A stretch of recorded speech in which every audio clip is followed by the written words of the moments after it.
You know what it is? I think you so-called black folks that's in Black America, right? Y'all love drinking the Kool-Aid, right?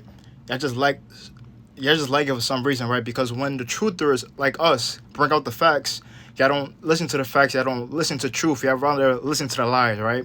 So we're gonna start off with this Sonia Mancy situation, right? This look like a ritually blood sacrifice that just happened to take place on July 6th, right? July 6th equals slave in gematria, right? This look like this was pre-planned, pre-packaged, pre-programmed already, right? You have Benjamin Crump, right? He's a Boule member. These are all Greek fraternity brotherhoods that these people are in, right? So if these people are secret societies and brotherhoods, what do you think you're gonna get out of this, man? You're gonna get another blood sacrifice, right? By the numbers, right? But this is the stuff you don't investigate. This is stuff that you don't further do your research on because you dismiss it and say we are conspiracy theorists, but we actually are conspiracy realists, if you want to be technical, right? So you gotta wake up to the truth and say to yourself, okay, if I'm in the land of my captivity, if I'm surrounded by heathens, if I'm surrounded by devils, what makes you think I'm gonna be entirely, wholeheartedly safe in this system, right? When you know the system is run like Pharaoh, that's run like Egypt, right? If we have a bunch of Egyptians around us, if they wanted to kill the Hebrews, they're gonna go after you first, right? So they're gonna take all of you and virtually blood sacrifice you out of America. Think of this as America as Egypt all over again, right? We just have movies, we just have television shows, we just have cameras, we just have parks, we just have all this, just all the glamorization of the world to glamorize you away from the truth, to put you away from the Most High, to keep you in spiritually bondage and don't have your spiritual ears or your spiritual eyes open so you can see through the bullshit.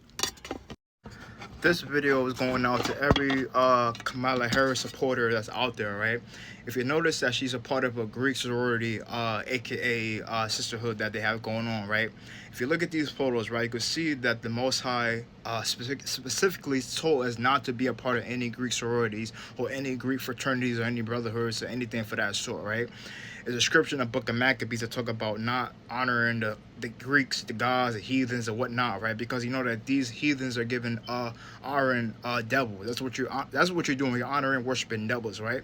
So this is why they have these fake Greek leaders that always got to rise up, right? They have to have a Martin Luther King. They have to have a Jesse Jackson. They have to have an Al Sharpton, right? But these leaders are not for us, right? These are Freemasonic boule puppets, right? So you're gonna your votes doesn't matter, right? These are all Hegelian dialects are all being taken place, right? So you can listen to the facts, listen to the message, and rewire your mind to get away from the politics, to get away from the news media. It's just all brainwashing media, right? All this stuff that's on TV is all to brainwash you to supply you with more ignorance, right? That's why black people, right? Black people ignorance is $1 billion industry. But hey, I'm just a messenger. Secret societies, Greek letter frats and sororities, Freemasons, etc. are movements that are submitted to the gods of the movement. Greek societies, Greek letter frats, sorors, Freemasons, etc. are movements that are submitted to the gods of the movement. Come on. I mean, ain't that true? Don't you pledge to a god? A Greek god? When you go through initiation and hazing, you are performing a ritual or rite of passage into the evil bloodline of Satan worship.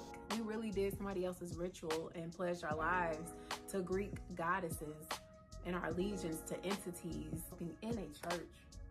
In a church, brother. Like, is that blasphemous? I don't know. But so we get to the church, and this is where you cross the burning sands, which is the actual ritual. They lay out a hot something in the aisle of the church, and you walk barefoot on it to signify that you've now crossed over and you've pledged your life to Delta, right?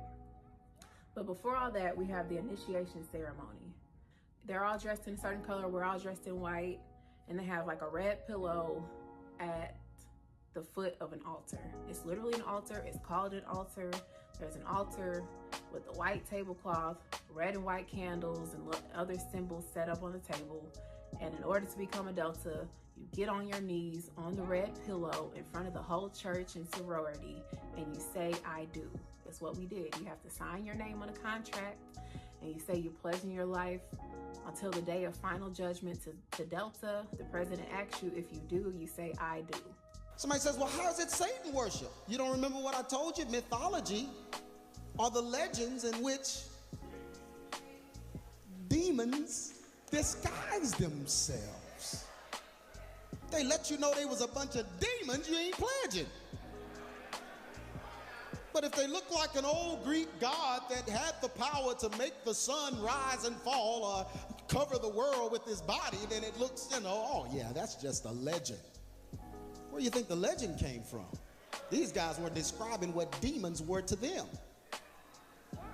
Demons gave them information. Demons gave them knowledge. Demons gave them technology.